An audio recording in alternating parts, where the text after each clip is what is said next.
We were blessed to be here at a critical moment in the life of the church when things began to change for all kinds of reasons. The community was growing, people were moving in, and with the help of you all, we took advantage of that. So I want to share just a couple things with you this morning, but before we begin, I would ask you to pray with me. Oh God, either through me or in spite of me, may your word be proclaimed and heard, and upon hearing, may we be moved to act in your name and for your kingdom. Amen. Some of you are old enough to remember 50 years, 2 weeks, and a day ago, Neil Armstrong and Buzz Aldrin landed on the moon. And you will remember the historic words that were recorded that then Neil Armstrong later said, well, that wasn't exactly right. What I really said was, one small step for a man, one giant leap for mankind. I'm sure if it were today, he would have said humankind. All of us are included in that. I remember where I was. I was 20 days into my very first appointment as a pastor in rural West Virginia, assigned to 5 little country churches. My oldest son, John, was 8 days old, and I remember late in the evening watching it on our small TV in black and white, that historic moment.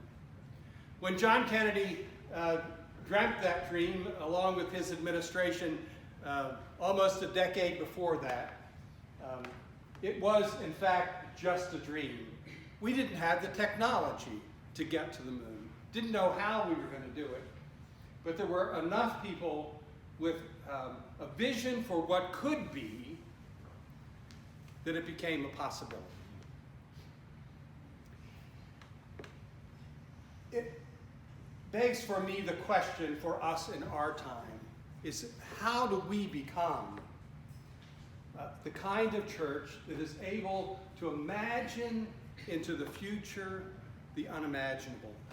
How is it that we become the kind of church, faith community, that can dream the impossible dream? And not only dream it, but work towards it even when we're not quite sure where we may end up. Roger mentioned the Appalachia Service Project, ASP, which was a critical thing for youth ministry in the life of this church. Bonnie and I, when we came here, had just come back from 9 years as missionaries in Alaska, in Juneau and in Unalaska Dutch Harbor, starting 2 new congregations, building buildings, and we were on fire for missions. And a little bit of that spilled over, I think, in our ministry here. We couldn't help ourselves, so thank God for that. But that was a critical piece of that, and taking a VIM team back to Unalaska when they were doing their building construction, adding a new facility, became a pivotal thing for us, because as that team came back to the congregation here, and we had been dreaming about this new educational wing and what that might look like and how could we do it, and we had people who'd been on that team saying, you know, we could do some of this ourselves. And with the help of people like Chip Hardistry and his crew, which he lent to us a lot, Nelson Alton, Mel Merritt, who served as our project manager, and literally hundreds of you, we were able to not only build that building, but to be involved in it directly and with our hands, and what a difference that made about how we feel about that facility and what it could be. As I looked at the scripture this morning, this is one of my favorite passages of scripture. It's Paul, who's relating to the church in Philippi. He's gone and planted churches all around the Mediterranean, and now he's speaking to the people there, and he's giving them a little background. He's saying, look, you know, I was somebody. I was the Hebrew of Hebrews. I was a Pharisee. I knew the law. I was blameless before the law. But I gave all that up. And I count it as nothing but trash compared to what it means to have a personal relationship with Jesus Christ. He's talking about his own testimony. And in it, I think he also gives us some clues about what it takes to be the church that moves into the future. There are three things. Every sermon has 3 good points, right? Well, or at least 3 points.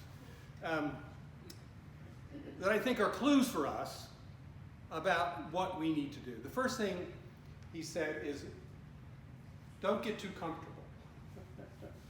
Don't get complacent. You know, sometimes it feels like we've arrived. And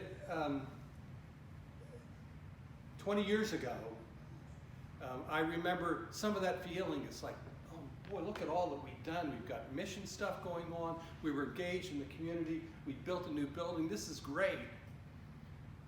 And yet Paul would remind us that that's not all there is. There's always more for us to do. There's always a person who's never heard the gospel that needs to hear it. There's always somebody in need that we can help. There's always a person or place to reach out to and to make a difference in their lives. Don't be complacent about where we are. Secondly, he says we've got to give up the past. And boy, is that a hard thing to do.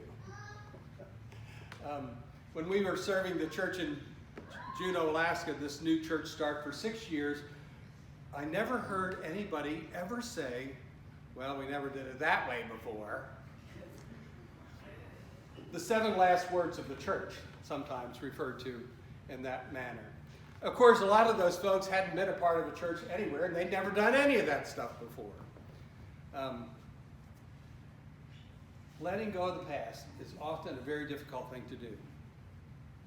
There's a story about the VIM trip that we took to Unalaska that I love to tell. Chip Hardesty was among that group. Joe Kidwell was in that group, and a bunch of others. And we were there for a little more than a week. We put up the roof trusses on this building. They had 12-foot walls. The trusses were like 42 feet long. There were like 20 of them. And we put them up with the help of a crane, latched them together with some spacers, but they really weren't structurally together yet until the roofing went on. And it got near the end of that week, and all of a sudden the storm came up from the south. Well, that's nothing unusual in Alaska. The wind blows there all the time. It's the one place in Alaska you never have any issues with mosquitoes, because mosquitoes can't land on you if the wind is less than 8 knots, and the wind was always greater than that when we were living there. But anyhow, the storm comes up, and the wind started going 50, 60 miles an hour, and we saw the roof trusses begin to catch the wind like a sail. It was blowing right at them. And so Chip and I and some others got up on the trusses with 2x4s and 2x6s, and we're nailing like crazy, trying to tie it all together so it didn't collapse. And at one point, Chip is standing in front of me, nailing like this, and he kept missing the nail. Well, you all know Chip Hardis. He's a master carpenter, and he kept missing the nail. I said, Chip, you got to turn around, put your back to the wind. The wind was blowing his hammer away from the nail, and he had to literally turn around and do something that he never would have imagined doing. Well, I think that's sometimes how it is with us in the life of the church. In order to be the church into the future, we sometimes have to literally turn around 180 degrees, be something or do something that we never imagined was possible, and live into that. Finally, Paul tells us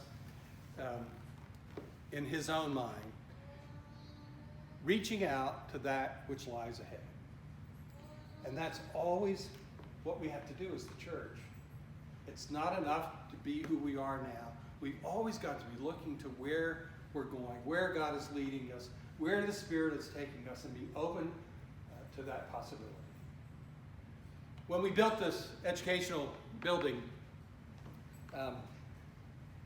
in the design of it, we thought we should build the space so that maybe sometime in the future we might have a daycare or preschool program in the life of the church. We didn't have one then. We didn't have any prospects of one happening, but we built the building to code so that it would accommodate that, at least the code at the time, into the future. And that was dreaming the impossible dream, looking ahead. And now it's hard to imagine what this congregation would be without Crossroads. It's become a part of who you are and a part of our ministry.